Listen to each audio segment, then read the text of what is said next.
trial in absentia of a deposed Bangladeshi leader, Sheikh Hasina, has begun in the capital, Dhaka. She is facing charges of crimes against humanity, including incitement and conspiracy, after she ordered a crackdown against anti-government protests last year. The trial is being held at Bangladesh's International Crimes Tribunal, a court that Hasina herself established.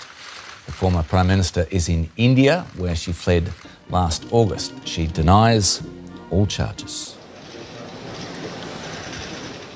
Right, let's now speak to DW reporter Beenish Javed. Beenish, good to see you.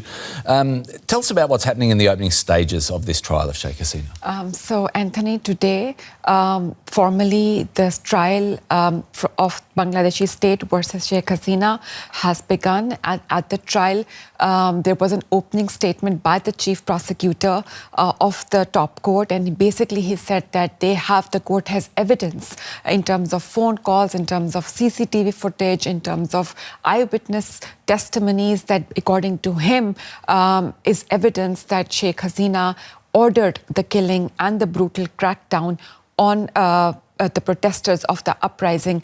During the court, they also showed videos of the victims and of the families who lost their loved ones. So very emotional testimonies of those people. According to the UN, nearly 1,400 people were killed in the uprising last year. According to the UN, mostly by security forces. Now, Sheikh Hasina has denied the brutal crackdown. She also has denied, she also calls the case against her as politically motivated, and her party has also called this the court kangaroo court. So basically, they are denying all allegations. And what about outside of the court? How's this trial being seen in Bangladesh more broadly? How do the public feel about how this is unfolding?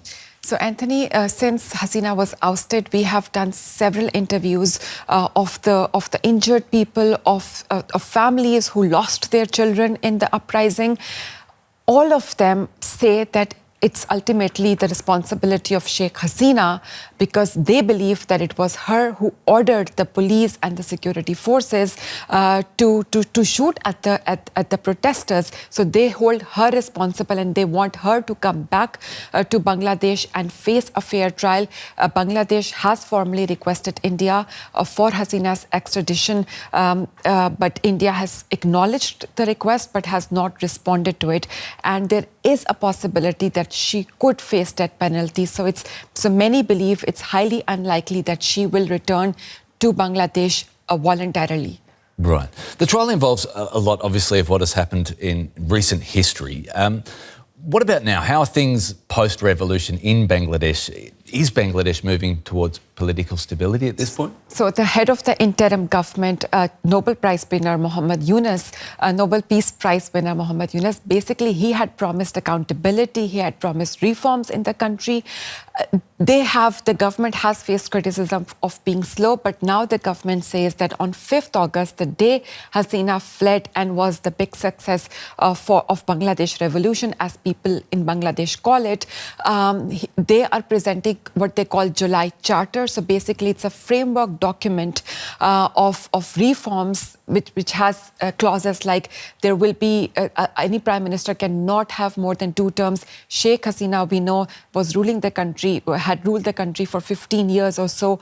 They also have suggestions that judiciary should be independent, election commission should be appointed in a fair way. So there is more accountability and transparency in the system, and the country moved towards more a fair democracy. But still, there has to be a lot of discussions in how all of this will be implemented in the country. DW reporter Beenish Javed, thanks so much.